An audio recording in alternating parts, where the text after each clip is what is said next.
Selamat sore. Hari ini kita akan melakukan tindakan point SPONBAT. Di sini saya sebagai mahasiswa program NUS SPONBAT ini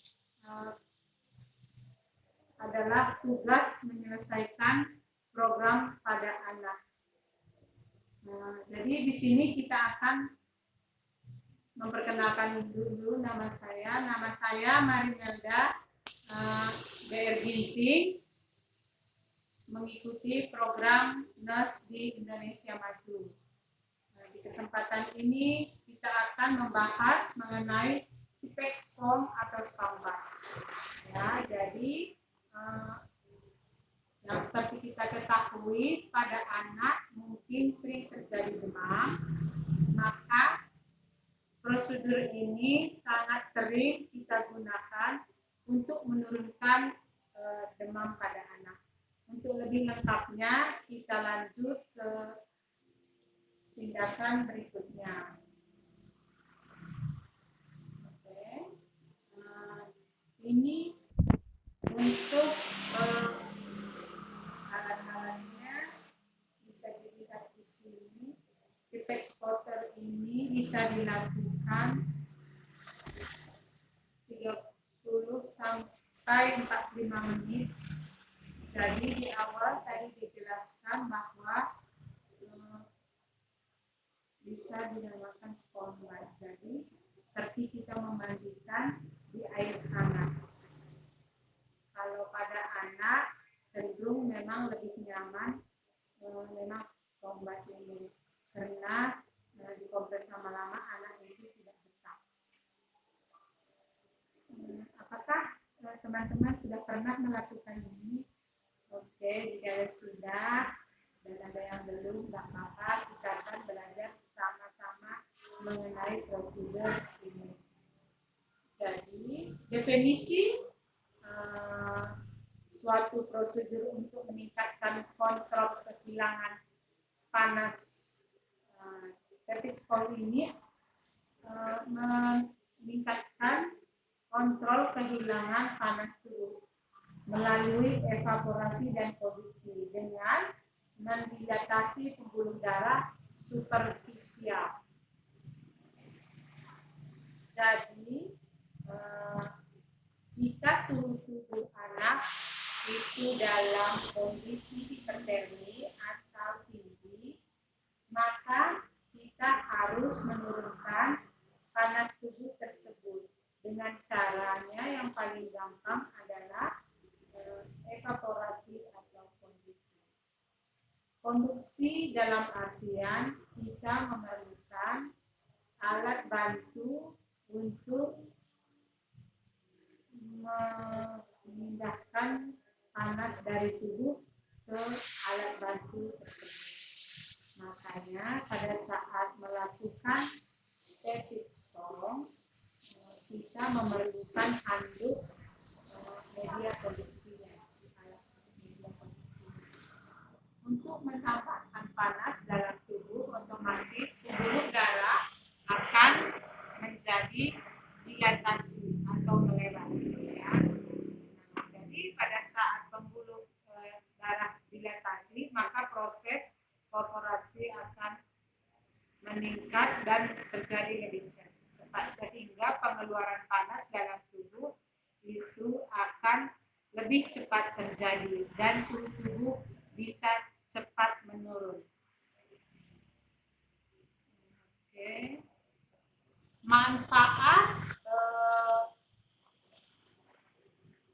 IPEX water SPON ini adalah dapat menurunkan suhu menurut Sihat dan Sarif, yaitu si IPEX form dapat menurunkan suhu tubuh itu 0,6 sampai 1 derajat Celcius untuk kasus peningkatan suhu akibat virus sistematik inflamasi.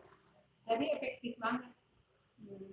Kalau misalkan tubuh meningkat akibat virus, akibatnya kadang susah diturunkan. Salah satu untuk bisa bicarakan adalah rapid response.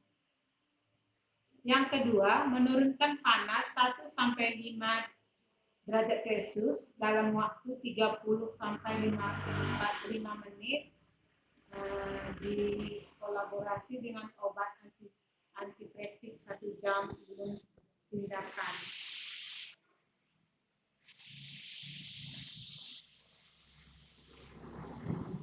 Ada yang mengatakan 15 menit sebelum tindakan bisa pakai, tergantung referensi yang jika kalian mendapatkan elektrik 20 menit silakan. Yang penting ada infeksi.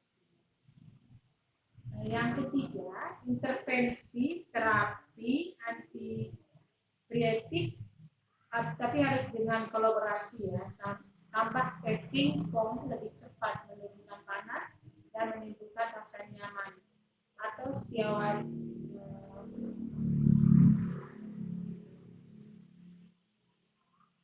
indikasi seperti yang sudah kita singgung ke awal. Indikasi hipertermi ini adalah hipertermi bila pengobatan demam rutin gagal dan suhu anak cenderung tinggi dan naik agak cepat, dan bisa kita berikan kolaborasi antiepleptik anti-spong. Kontraindikasi, kita tidak disarankan untuk memberikan prosedur ini kepada neonatus, khususnya neonatus yang berat badan lahir rendah atau berat badan lahirnya sangat rendah, atau kita tidak bisa juga memberikan kompres pada luka dan iritasi di tempat kompres. Jadi ingat ada 2 kontraindikasi tifoid water spong ini.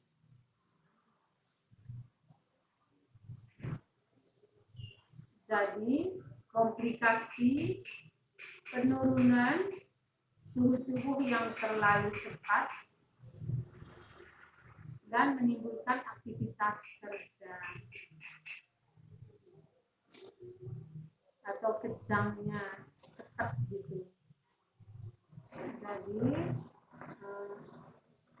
untuk rapid response ini bisa menurunkan panas dengan 2 cara, yaitu pertama polusi dan kedua kontraindikasi. Jadi dari kedua jenis pengurangan panas itu ya, dapat sangat cepat menurunkan suhu tubuh. Makanya pada saat pemeriksaan atau melakukan prosedur tindakan, kita harus mengecek suhu tubuh dengan benar, dengan cara berkala dan menggunakan termometer telinga yang diharapkan lebih mengukur suhu tubuh cepat dan cepat. Nah, jadi hal yang perlu diperhatikan jika ada instruksi pemberian antiperiatik, berikan 15-20 menit sebelum melakukan tindakan rapid response untuk mencapai pengurangan demam lebih cepat. Pertimbangkan handuk basah terhadap pasien, biasa membuat pasien kedinginan. Karena efek demam itu adalah menggigil, salah satu tanda. Pasien yang menggigil itu biasanya makannya akan dingin, jadi kita bisa memberikan handuk hangat atau botol hangat di area ekstremitas pasien. Kemudian ambil suhu rektal, karena bisa lebih akurat jika mengukur temperatur lewat rektal tersebut. kecuali kontraindikasi atau akurasi. Suhu yang paling anggap akurat pada saat ini memang suhu telinga yang lebih menghasilkan akurat dan lebih cepat pengukuran suhunya.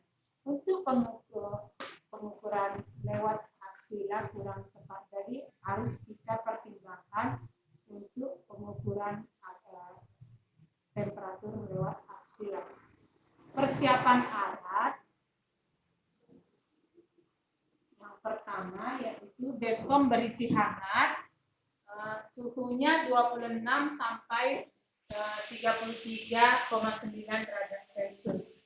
Termometer air untuk mengukur, ini termometer air untuk mengukur suhu air. Termometer suhu, selimut mandi, handuk kecil atau wastafel kecil, sarung tangan, keranjang pakaian kotor, dan pakaian bersih.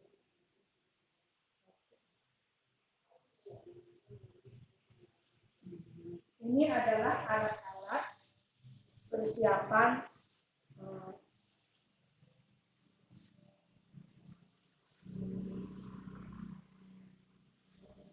alat-alat pengukuran baskom ini adalah pertama baskom berisi air, terus kemudian ada bom berisi sarung tangan, sanitizer, perlah, kemudian termometer telinga, kemudian ada handuk kecil atau wastafel. Wastafnya bisa 4 atau 6 buah, kemudian pakaian bayi dan selimut bayi. Alat-alatnya cukup. Sekarang kita akan melakukan tindakannya.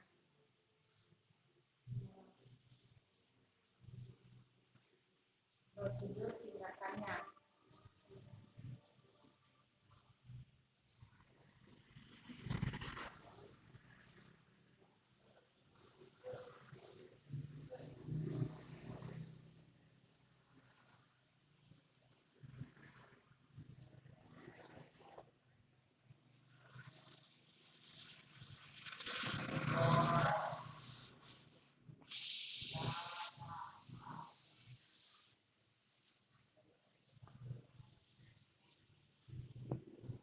Kita harus mengkonfirmasi identitas pasien, mengecek rekam medis, menyiapkan alat yang diperlukan, cuci tangan, menjelaskan tindakan dan tujuan pada anak dan atau orang tua anak, kontrak tempat dan kontrak waktu. Selanjutnya cuci tangan.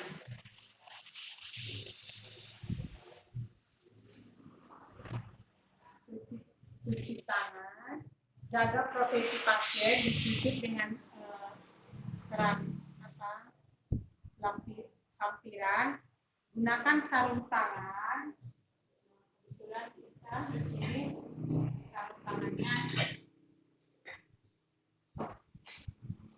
Setelah memakai sarung tangan,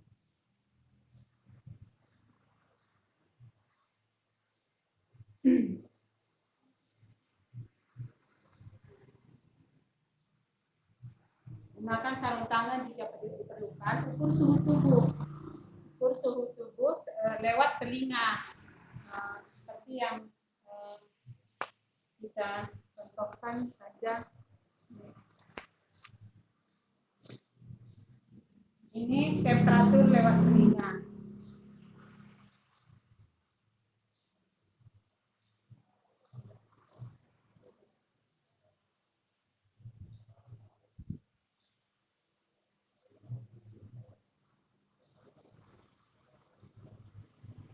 Dan denyut nadi, ukur denyut nadinya dan pernapasannya. Pasang alas lien tahan air di atas tempat tidur. Kita contohkan ini perlaknya. buka pakaian bayi. Kita buka pakaian bayinya.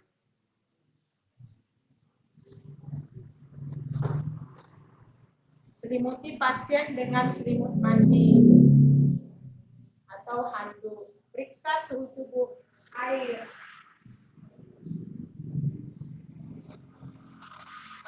Setelah itu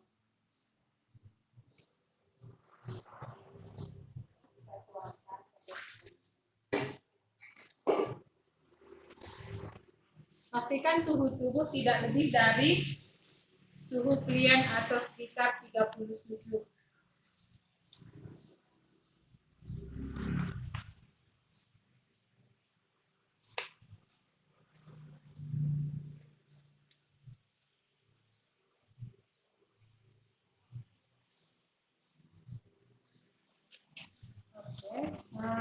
Siapkan baskom, celupkan ke dalam air hangat. Proses sebelum diletakkan kalian. Letakkan wastafel di leher kalian. Dilanjutkan kompres dengan ekstremitas selama 5 menit. Lanjutkan dengan mengompres daerah abdomen, dada, dan punggung. Jika tidak ada efek samping, tindakan dapat dilakukan selama 30 menit sampai pasien kehilangan suhu 0 sampai derajat Celcius.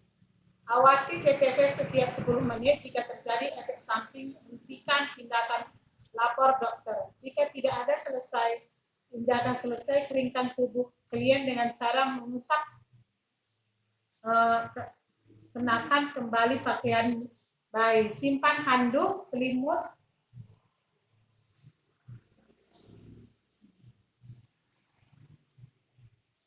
dan bungkus kembali bayi.